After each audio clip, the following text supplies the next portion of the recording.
Bismillahirrahmanirrahim. Assalamualaikum warahmatullahi wabarakatuh. Innal hamdalillah nahmaduhu wa nasta'inuhu wa nastaghfiruhu wa natubu ilayh wa na'udzu billahi min shururi anfusina wa min sayyiati a'malina. May yahdihillahu fala mudilla lahu wa may yudlil fala hadiya lahu. Ashhadu an la ilaha illallah wahdahu la syarika lah wa ashhadu anna nabiyyana Muhammadan abduhu wa rasuluhu la nabiyya wa la rasula ba'dah. Allahumma salli wa sallim ala hadha an-nabiyyil karim nabiyyina wa maulana Muhammad sallallahu alaihi wasallam wa ala alihi wa ashabihi wa man tabi'ahum bi ihsanin ila yaumiddin. Amma ba'd, subhanaka la ilma lana illa ma 'allamtana innaka antal alimul hakim wa la hawla wa la quwwata illa billahil aliyyil azim. Fadilatul qaramun, Bapak Ibu jamaah salat zuhur Masjid Ar-Ridha yang insyaallah diberkahi dan dirahmati Allah Subhanahu wa taala. Izin menyapa kembali di siang hari ini. Bagaimana kabarnya Bapak Ibu semua? Alhamdulillah. Semoga lafaz hamdalah yang sama-sama kita ucapkan semakin menebalkan rasa syukur kita kepada Allah Subhanahu wa taala. Karena ketika kita mampu bersyukur, hakikatnya kita sedang menjauhi jalan-jalan penderitaan di dalam kehidupan kita. Syekh Abu Hazim rahimahullah pernah menyampaikan, kullu ni'matin la yuqarribu ilallahi azza wa jalla fahiyal baliyah. Setiap nikmat yang tidak digunakan di dalam rangka mendekatkan diri kepada Allah Subhanahu wa taala, maka itu hanya akan jadi musibah. Maka hidup kita, Bapak Ibu yang dirahmati Allah, inginnya sih di dalam kehidupan kita menjadi manusia yang terbaik dan bukan menjadi manusia yang terburuk. Sehingga pernah ditanyakan kepada Nabi sallallahu alaihi wasallam, "Ya Rasulullah, man khairun nas?" Siapakah manusia yang terbaik itu? Maka Nabi sallallahu alaihi wasallam menjawab, qala man tala umruhu wa hasuna amaluh. Sebaik-baik manusia itu adalah yang panjang usianya, bertambah lanjut usianya, dan dia banyak amalnya. Tapi sebaliknya, orang-orang yang buruk adalah ketika dia panjang usianya, bertambah usianya, tapi bertambah amal keburukannya. Karena apa? Di dalam Al-Quranul Karim, maka mereka orang-orang yang meniti waktu perjalanan kehidupannya itu dengan menebarkan manfaat, senang terhadap yang mendatangkan manfaat, maka mereka inilah orang-orang yang dikategorikan sebagai yang akan diteguhkan kedudukannya di sisi Allah Subhanahu wa taala. Sebagaimana firman Allah di dalam Quran surat Ar-Ra'd ayat yang ke-17, bahwa Allah Subhanahu wa taala berfirman, A'udzu billahi minasy syaithanir rajim. Bismillahirrahmanirrahim. Fa ammaz zabadu fayadhhabu jufaa'a wa amma ma yanfa'un nasa fayamkuthu fil ardh kadzalika yadribullahul amsal. Adapun buih itu akan hilang sebagaimana sesuatu yang tidak ada harganya. Adapun yang terus memberikan manfaat kepada manusia, maka ia akan tetap di atas muka bumi. Demikianlah Allah membuat perumpamaan. Maka Bapak Ibu yang dirahmati Allah Subhanahu wa taala, dalam kehidupan kita sudah berlalu orang-orang yang hidup lebih dulu daripada kita, yang mana kemudian di antara mereka ada yang berhasil dan ada yang gagal. Dan yang menarik, di dalam perjalanan kehidupan orang-orang sebelum kita, yang berhasil itu ada polanya, yang gagal juga ada polanya. Maka kalau kita hari ini menjadikan bahwa di antara keberhasilan perjalanan hidup kita ini adalah ketika kita belajar dari pola orang-orang terdahulu sebelum kita hari ini, maka kita akan memilih pola orang berhasil atau pola orang gagal, Bapak Ibu. Pola orang berhasil atau pola orang gagal? Insya Allah kita pengen jadi pola orang-orang yang berhasil. Karena disitulah kita nanti akan belajar bagaimana mengikuti jalan kita itu menjadi jalan yang Allah ridhai, Allah berkahi dan Allah rahmati. Kenapa kita perlu melakukan itu? Karena kita sangat berpotensi tenggelam. We are potentially drowning. Kita itu berpotensi untuk tenggelam. Jadi kalau kita membahasakan berpotensi tenggelam itu, ibaratnya kalau kita naik kepada sebuah perahu, maka supaya memantaskan setidaknya ikhtiar kita tidak tenggelam saat menyeberangi laut itu, apa yang harus kita lakukan Bapak Ibu? Menggunakan pelampung, menggunakan life jacket. Dan kalau kita nggak menggunakan life jacket, tiba-tiba ada ombak yang besar atau misalkan ada badai, wa'iyadzubillah, bukan tidak mungkin kita akan tersapu dengan keadaan demikian. Maka bukan tidak mungkin demikian juga penggambaran di dalam kehidupan kita hari ini. Tidak sedikit hari ini kalau kemudian dalam bahasa Luqmanul Hakim, bahwa kehidupan kita itu seperti laut yang sangat dalam, kal bahrun amik, yang itu kemudian tidak sedikit tenggelam orang-orang di dalamnya. Kalau sudah urusan dunia itu paling getol, tapi kalau giliran akhirat entar-entaran. Makanya kita berlindung kepada Allah, karena di antara salah satu yang berupaya untuk menjauhkan kita dari jalan yang Allah ridhai itu adalah iblis beserta dengan para bala tentaranya. Dan di antaranya iblis itu punya 3 langkah Bapak Ibu, atau 3 pintu bagaimana di antaranya menggoda manusia. Apa 3 pintu yang digunakan iblis itu? Yang pertama adalah senantiasa menunda-nunda kebaikan. Jadi kalau kita gampang menunda-nunda kebaikan, hati-hati, itu di antara tipu daya iblis di dalam kehidupan kita. Kalau saya tanya nih Bapak Ibu, besok Jumatan, biasanya kita datang Jumatan itu bapak-bapak, itu sebelum khotib naik mimbar atau setelah khotib mengucapkan Allah maghfiril muslimina wal muslimat? Kira-kira yang mana jawabannya? Ini kelihatan jawabannya agak susah Ustaz. Kayaknya Ustaz lebih mengenal kami daripada di kami sendiri. Karena bukan tidak mungkin kita kadang-kadang pengen ngambil ujungnya saja, padahal itu pintu awal iblis menggoda kita. Karena nanti setelah kemudian kita ngambilnya itu injury time, lama-lama ninggalin. Ketika lama-lama ninggalin, awalnya itu rasanya masih nyesel-nyesel, tapi kalau udah sering ninggalin, maka dia akan terbiasa untuk meninggalkannya. Ini yang pertama. Yang kedua adalah iblis itu menggoda kita. Salah satu pintu lainnya yang juga kadang kita lupa adalah berprasangka buruk kepada Allah. Kita itu kadang-kadang suka bilang, wah nggak mungkin lah Ustaz, kalau model kami ini kerja, kami bisa berangkat umroh di bulan Ramadan. Dan kalau saya tanya, yang hadir di ruangan ini, di masjid ini, pengen nggak berangkat umroh di Ramadan? Coba-coba, yang pengen angkat tangan bilang saya. Alhamdulillah. Pengen aja apa pengen banget? Masalahnya yakin apa enggak? Nah, yang yakin insya Allah. Sudah bayar DP? Nah, sudah. Kalau dia yakin, coba dia senang lihat rumah, senang lihat mobil, dia lihat kendaraan, minimal dia apakan dulu? DP kan dulu. Masalah nanti pelunasannya bukan nggak mungkin, akan dimudahkan jalannya. Karena kaidahnya begitu, walladzina jahadu fina lanahdiyannahum subulana. Dan barang siapa-siapa yang bersungguh-sungguh di jalan kami, berjuang di jalan kami, maka kami akan memudahkan pintu-pintu kemudahan bagi mereka. Dan Bapak Ibu yang dirahmati Allah, pernah satu kejadian, ada seorang ibu, beliau kena leukemia, sudah sampai stadium 3. Kemudian dia datang ke dokter, terus kemudian kata dokternya bilang gini, Bu, dengan kondisi ini paling lama 3 bulan. Dan apa yang terjadi? Akhirnya 3 bulan itu terjadi, meninggal. Siapa? Dokternya, ya kan? Kenapa? Karena si ibu itu kemudian dia yakin bahwa Allah asy-syafi', Allah asy-syifa, dan kemudian beliau melakukan riyadhah, memantaskan diri, dan alhamdulillah sampai sekarang konon masih hidup beliau.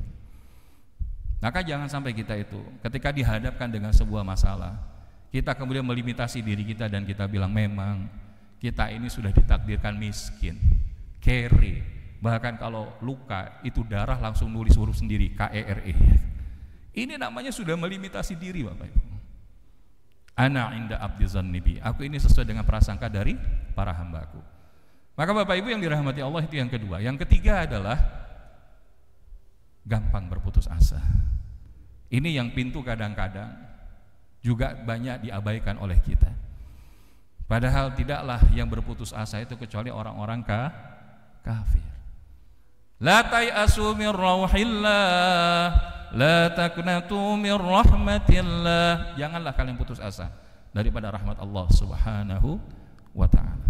Maka termasuk kita hari ini di bulan Rajab, kita berharap ampunan Allah Subhanahu wa ta'ala, melakukan banyak kebaikan-kebaikan ibadah dan amal saleh. Kenapa?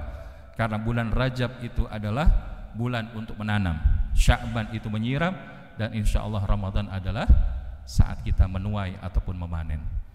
Maka di dalam Al-Quranul Karim Allah Subhanahu wa ta'ala mengingatkan bahwa mereka orang-orang yang tenggelam itu beberapanya itu ada di dalam sifat-sifat yang disebutkan dalam Quran surat Al-A'raf ayat 179 ini. Karena di sini Allah Subhanahu wa taala berfirman, Bismillahirrahmanirrahim. Wa laqad zara'na li jahannama katsiran minal jinni wal ins lahum qulubun la yafqahuna biha ولهم أعين لا يبصرون بها ولهم آذان لا يسمعون بها أولئك كالأنعام بل هم أضل أولئك هم الغافلون. Dan sesungguhnya kami jadikan untuk isi neraka jahanam kebanyakan daripada kalangan bangsa jin dan manusia. Mereka punya hati tapi tidak dipergunakan untuk memahami ayat-ayat Allah, dan mereka punya mata tapi tidak dipergunakan untuk melihat tanda-tanda kekuasaan Allah, dan mereka memiliki telinga tapi tidak dipergunakannya untuk mendengarkan ayat-ayat Allah Subhanahu wa ta'ala. Maka Allah membahasakan ulaika kal an'am, mereka ini bahkan seperti binatang ternak dan mereka lebih sesat lagi. Balhum adal. Dan orang-orang yang seperti itulah orang-orang yang ghafil, orang-orang yang lalai. Maka kita berharap dengan hadirnya kita di majelis ilmu ini, inilah di antara life jacket kita. Berdoa, berzikir, hadir di majelis ilmu supaya menjaga agar kita not drowning di dalam ocean of world, ya, di dalam lautan dunia. Karena ketika mereka tenggelam, bukan tidak mungkin yang terjadi adalah mati rasa spiritual.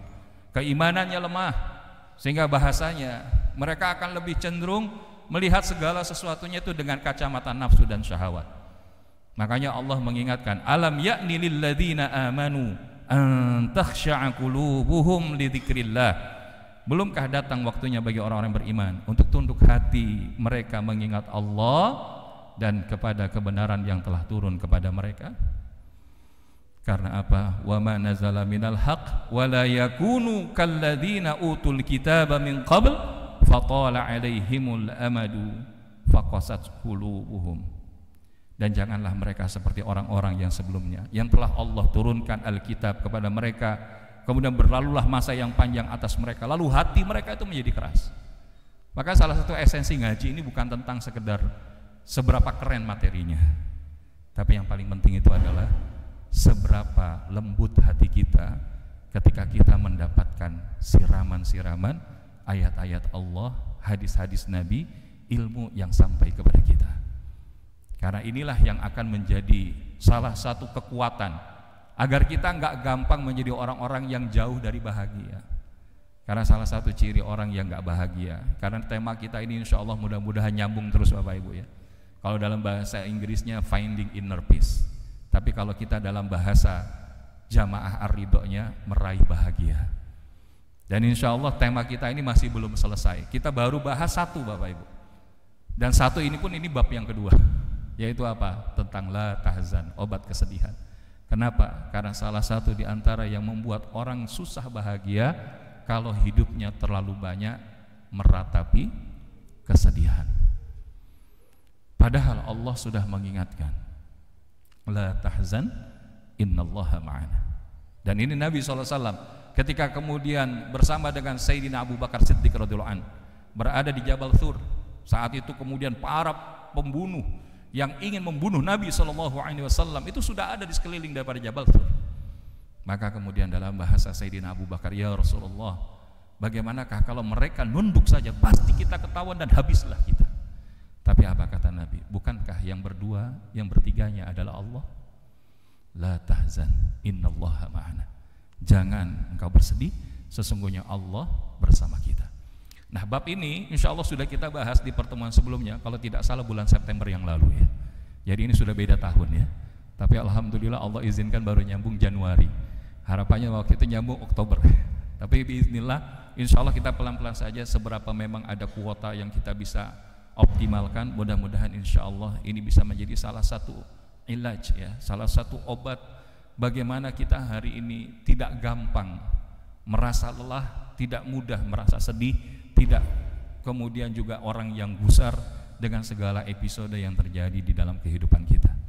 Maka di dalam kesempatan hari ini kita akan lebih fokus untuk membahas 3 prinsip di dalam rangka mengatasi kesedihan, atau yang kita sebut ada 3 prinsip la tahzan, sebagaimana yang kemudian disebutkan oleh Nabi SAW dan diabadikan oleh Allah di dalam Al-Quran.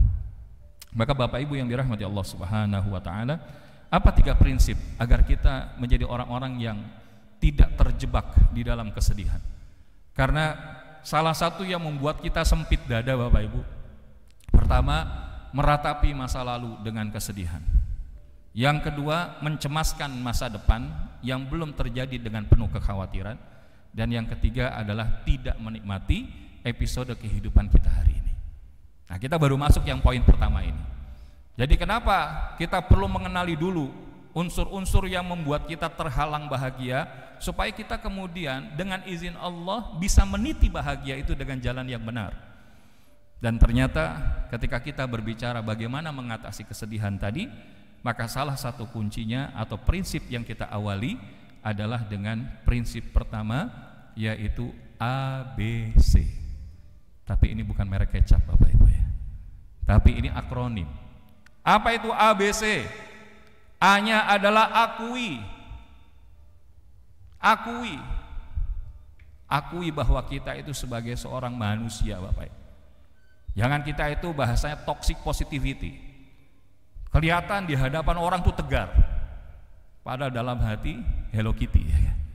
Kelihatannya tegar kayak Rambo, tapi ternyata hatinya dicolek sedikit Hello Kitty.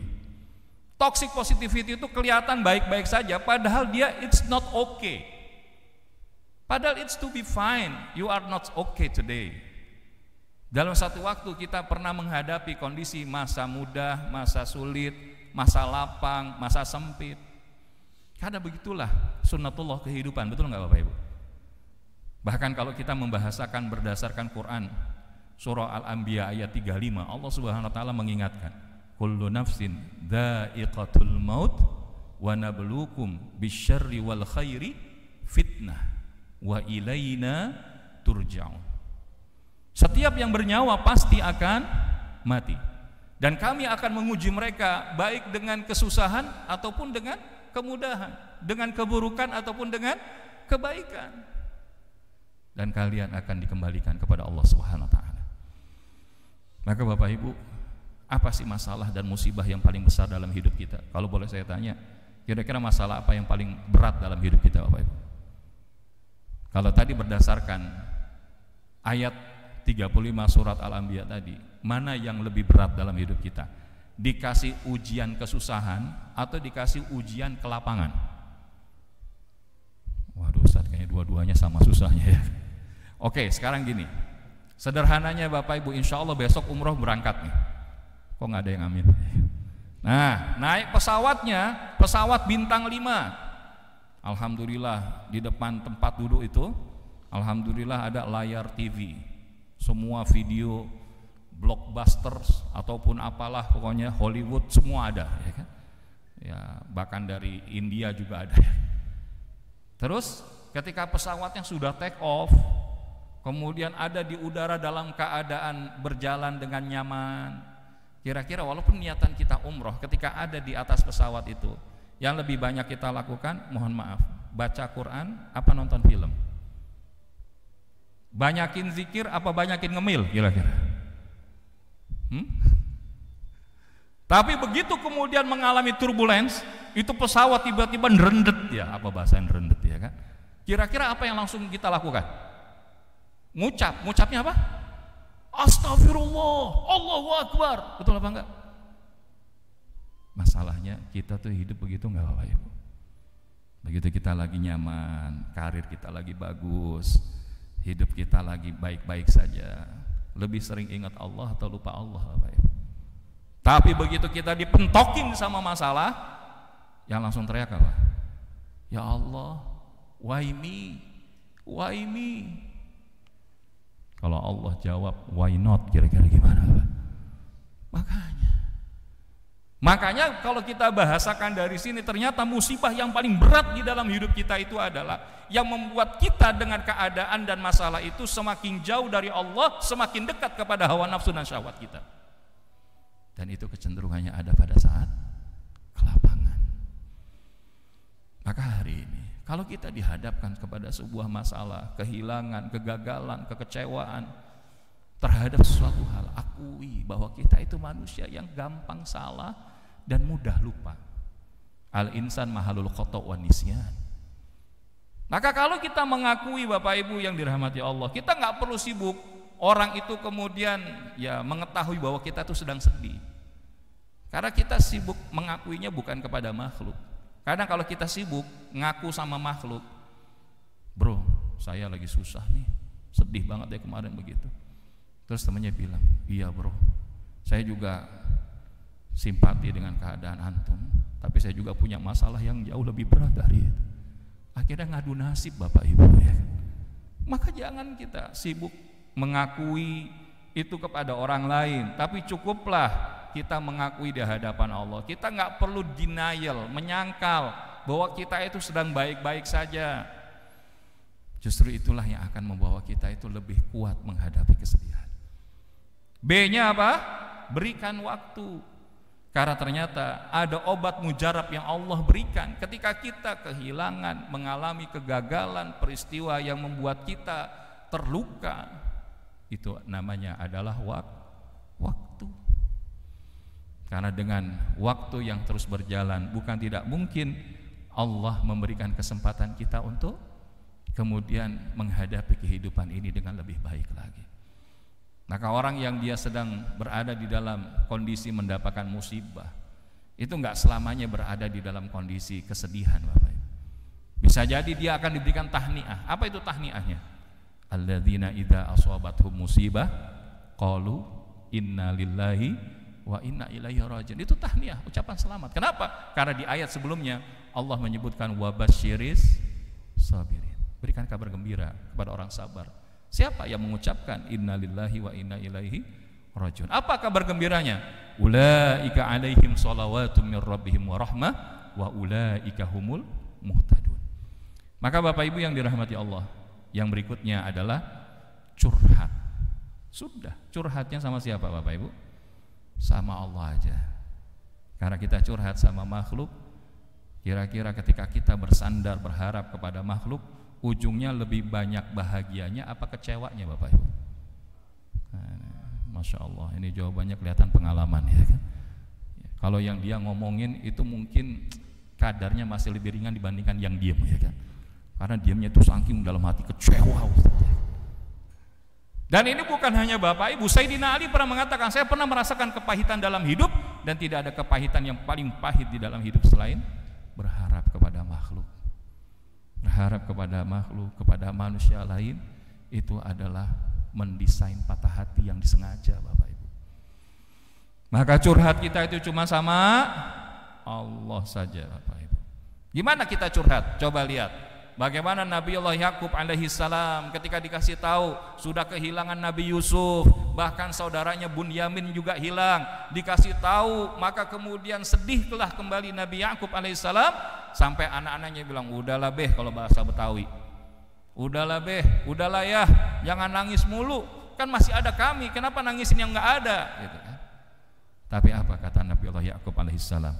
Qala innama ashku bathi wa huzni ila Allah wa a'lamu minallahi ma la ta'lamun.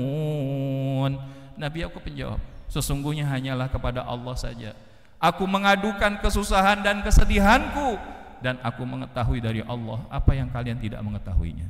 Surah Yusuf ayat 86 ini menjadi pengingatan Bapak Ibu, kalau kita curhat, sudah curhat sama Allah. Kenapa? Karena ketika kita curhat sama Allah, kita nggak akan pernah kecewa Bapak Ibu. Bahkan Nabi mengajarkan ketika ada seseorang yang hidupnya itu mengalami kegelapan lantaran hutang, maka kemudian Nabi nasihatkan doa ini.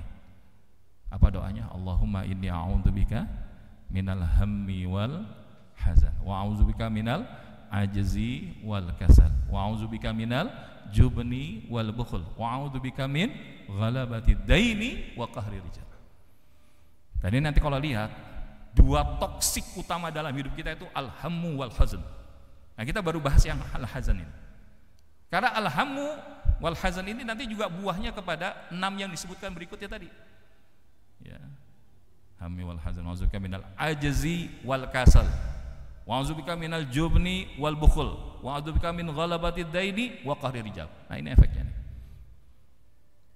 Termasuk kalau kita hari ini tidak ada yang bisa kita berlindung dalam konteks kesedihan kita selain hanya kepada Allah. Dan ini adalah prinsip yang pertama. Prinsip yang kedua, Bapak Ibu yang dirahmati Allah, adalah renungkan. Renungkan apa sih yang membuat kita sedih. Dan kalau konteks kita mengalami kesedihan itu, tanya pada diri kita, apa sebenarnya yang membuat kita betul-betul merasakan kesedihan itu? Dan apa emosi yang muncul terkait kehilangan atau peristiwa yang tidak bahagia itu? Renungkan. Sambil tanyakan 3 hal ini Bapak Ibu. Dan yakini, kalaulah kemudian kesedihan itu terjadi, peristiwa itu terjadi, kehilangan itu terjadi, yakinilah apa yang menjadi takdirku pasti akan sampai kepadaku, dan apa yang melewatiku maka itu tidak akan pernah sampai kepadaku. Dengan kata lain, segala sesuatu itu sudah terjadi atas izin Allah. Kalau kita ngaji hari ini, apakah ini kebetulan Bapak Ibu? Gak ada yang kebetulan di atas muka bumi ini selain semuanya terjadi atas izin Allah. Hatta sehelai daun jatuh dari sebuah pohon, tidaklah itu terjadi kecuali atas izin Allah. Kita naik pangkat, kita dirumahkan, dirotasi, dimutasi. Maka selain dari performa kerja kita, ikhtiar yang kita lakukan, itu tidaklah terjadi kecuali atas izin Allah. Ya, kalau sudah Allah mengizinkan, apakah Allah itu salah di dalam memberikan kita keputusan dan ketetapan dalam hidup? Gak mungkin Bapak Ibu. Ini yang pertama. Yang kedua, renungkan. Jika aku berbuat baik, maka yang baik akan datang kepadaku. In ahsantum ahsantum li anfusikum wa in asatum falaha. Jikalau kalian berbuat kebaikan, maka kebaikan itu akan kembali lagi kepada kalian. Tapi kalau kalian berbuat buruk, perbuatan buruk itu akan kembali kepada kalian. Termasuk apa? Dalam wilayah muamalah. Maka seorang guru kami mengingatkan, kalau ada orang berbuat baik, maka kita akan berbuat baik kepada dia. Tapi kalau dia berbuat tidak baik kepada kita, maka kita tetap berbuat baik kepada dia. Kenapa?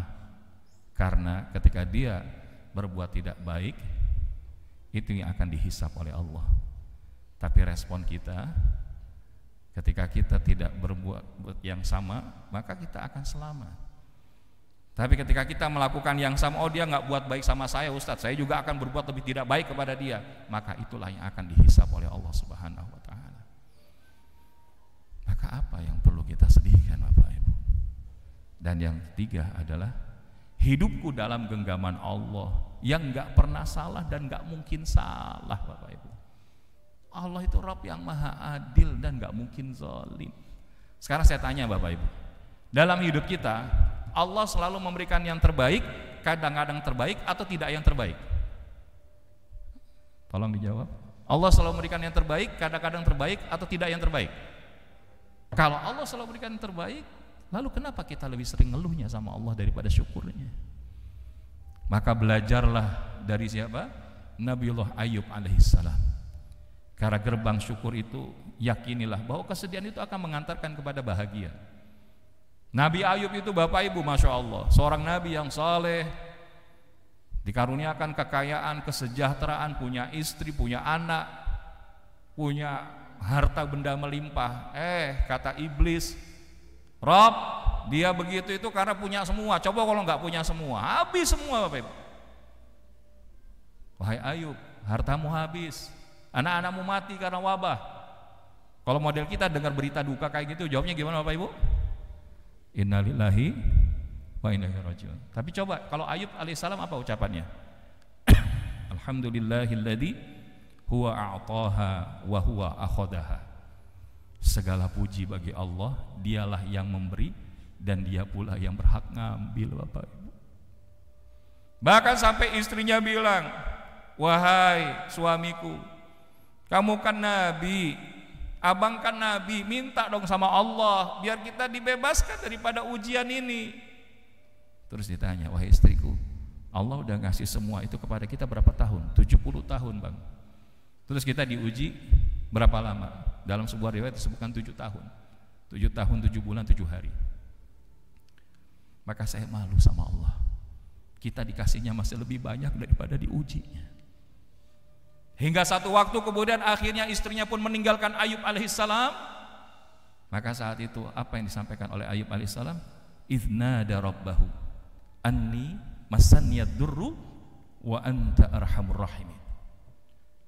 Ya Allah, engkau tahu bahwa saya sedang tidak baik-baik saja, tapi engkaulah Rabb yang maha penyayang di antara yang penyayang.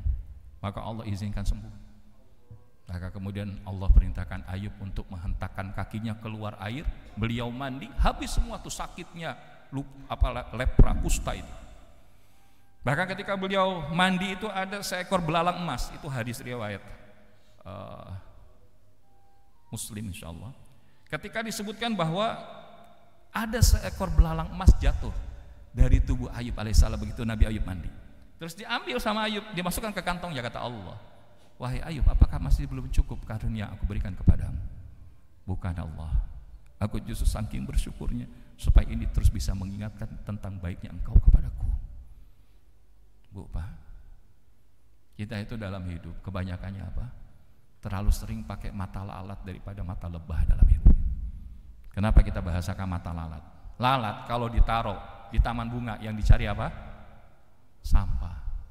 Coba lebah ditaruh di tempat sampah yang dicari bunga. Maka kalau hidup kita terlalu sering ngelihat yang nggak baik terus, bukan nggak mungkin kita pakai mata lalat terus hidup kita. Dan bahkan salah satu yang kita nikmati itu apa? Kalau kita masih bisa sujud Bapak Ibu, inilah puncak kebahagiaan. Bahkan Nabi bilang Allah jadikan pusat kebahagiaan ikut di salah satunya ada pada sholat. Makanya ketika kita punya hajat, keinginan, terwujud nggak wujud tetap sujud. Jangan pas giliran belum terwujud, wah sujudnya rajin. Begitu sudah terwujud, boro-boro ingat sujud. Ya kan? Padahal pada saat kita sujud, suara kita berbisik di bumi, tapi insya Allah menembus sampai ke langit. Maka Bapak Ibu yang dirahmati Allah SWT, cukup bagi kita untuk bersyukur karena masih diperbolehkan sujud hari ini. Karena cuman itulah hal yang paling penting dalam hidup kita. Selain itu hanyalah bunga-bunga kehidupan. Anything else is secondary. Selain daripada itu semua itu cuma bagian daripada bunga-bunga kehidupan. Dan yang terakhir, karena waktu kita juga terbatas, maka kalau tadi prinsip pertama apa? ABC. Yang kedua, renungi kenapa kita sedih. Yang ketiga, lakukanlah aktivitas yang menyenangkan dan penuh makna. Nah, insya Allah saya bacakan cepat saja. Insya Allah nanti saya share materinya ini ke guru kita Ustadz Istajib dan teman-teman panitia. Avoiding overthinking and social comparison. Salah satu yang bisa kita lakukan, jauhi overthinking hidup kita itu. Kita tuh kalau ada masalah, mohon maaf, biasanya respon apa yang lebih dulu kita lakukan? Dipikirin apa dizikirin? Dipikirin, betul ya? Setelah dipikirin selesai enggak? Terus dipikirin lagi enggak? Dipikirin lagi. Terus selesai enggak? Enggak juga. Terus dipikirin lagi enggak? Dan itulah kenapa menjadikan wajah seseorang terlihat lebih senior daripada usia seharusnya. Karena hidupnya kebanyakan mikir. Saya lihat ini ngomongin aja masih banyak yang mikir ya. Bu, Pak, karena ada yang buat kita tuh capek hidup. Kita terlalu mikirin. Padahal yang kunci utamanya zikirin. Dari zikir ini akan membimbing pikir kita. Bukan berarti kita nggak mikir. Jangan langsung kita serahkan kepada otak kita, Bapak Ibu. Para hukama menyebutkan bahagialah orang yang menjadikan hati sebagai pimpinannya, akal sebagai ikutannya. Tapi hati-hati kalau dia menjadikan akal sebagai rajanya, menjadikan hati sebagai tawanannya. Dan yang berikutnya adalah avoiding social comparison. Jauhi daripada banding-bandingkan sama orang lain, Bapak Ibu. Jangan kita hidup tuh capek bandingin kita sama orang lain. Wah, Ustadz kemarin anak saya lahiran tapi kok nggak sama kayak lahirannya anaknya Raffi Ahmad, ya kan? Begitu lahir langsung dapat ampau 2M, ya kan? Kita dapat ampaunya 4M. Mohon maaf, makasih masih. Bapak Ibu, jangan kita banding-banding. Ojo banding-banding kayak. 2, act to solve problems. Kalau kita berbuatlah yang itu bukan nambahin masalah, tapi menghadirkan setidaknya upaya menyelesaikan masalah. Dan yang ketiga, practicing acts of kindness. Lakukanlah perbuatan kebaikan sekecil apapun. Kullu ma'rufin shadaqah. Hidup yang hanya tinggal separuh tarikan nafas ini jangan dipenuhi kecuali dengan cinta, Bapak Ibu. Yang berikutnya, pelihara social relationship. Kita ngaji ini alhamdulillah. Waktu kita kemarin pas masa Covid, kita mau ngaji kayak gini susah, betul apa enggak, Bapak Ibu? Alhamdulillah sekarang di kantor kita masih diizinkan, masjidnya masih ada. Soalnya saya dengar ada masjid satu lagi tapi katanya sudah mau dijual, ya kan? Maka kita berlindung kepada Allah. Kalau yang masih ada kita jagain bareng-bareng. Berjamaahnya, kegiatan kajiannya, kegiatan dakwahnya, apalagi menjelang Ramadan besok.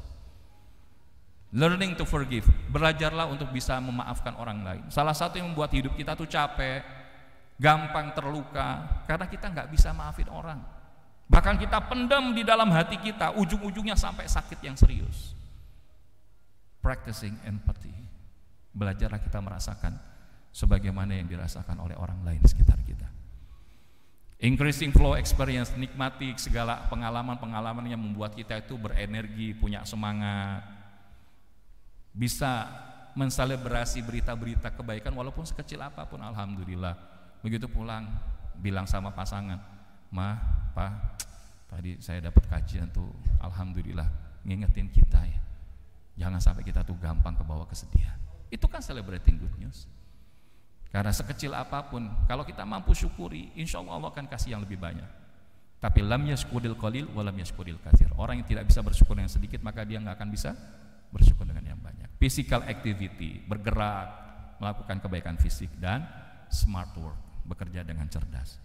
Maka Bapak Ibu, insya Allah mudah-mudahan ini yang menjadi pembuktian bagaimana insya Allah hidup kita tuh nggak sedih, dan insya Allah akan lebih dekat bahagia. Sebagai penutup kita baca doa bareng ya, boleh? Ya, ini diajarkan oleh Nabi SAW, hadisnya riwayat Ibnu Hibban. Bismillahirrahmanirrahim. Allahumma la sahla illa ma ja'altahu sahla wa anta taj'alu al-hazna idza syi'ta syahla. Ya Allah, tidak ada kemudahan kecuali Engkau yang buat mudah, dan Engkau jadikan kesedihan ataupun kesulitan jika Engkau kehendaki pasti akan jadi kemudahan. Allahumma barik lana fi Rajab wa Sya'ban wa ballighna Ramadan. Walhamdulillahi rabbil alamin. Mudah-mudahan disampaikan ini ada manfaatnya Bapak Ibu yang dirahmati Allah. Dan insya Allah kita bertemu dengan agenda berikutnya masih dalam tema meraih bahagia. Insya Allah tema berikutnya adalah Rising Hope, Prophetic Optimism, Inner Resilience. Jadi ada beberapa tema-tema yang insya Allah kita berharap mudah-mudahan ini menjadi sedikit kontribusi untuk bisa menguatkan Bapak Ibu para pejuang nafkah yang insya Allah memiliki nilai kebaikan di dalam aktivitas bekerjanya, sehingga mendapatkan naungan rahmat dan ridhonya Allah Subhanahu wa ta'ala. Kita akhirkan dengan mengucapkan kafaratul majlis. Subhanakallahumma wa bihamdika asyhadu an la ilaha illa anta astaghfiruka wa atubu ilaik. Wabillahi taufiq wal hidayah. Assalamualaikum warahmatullahi wabarakatuh.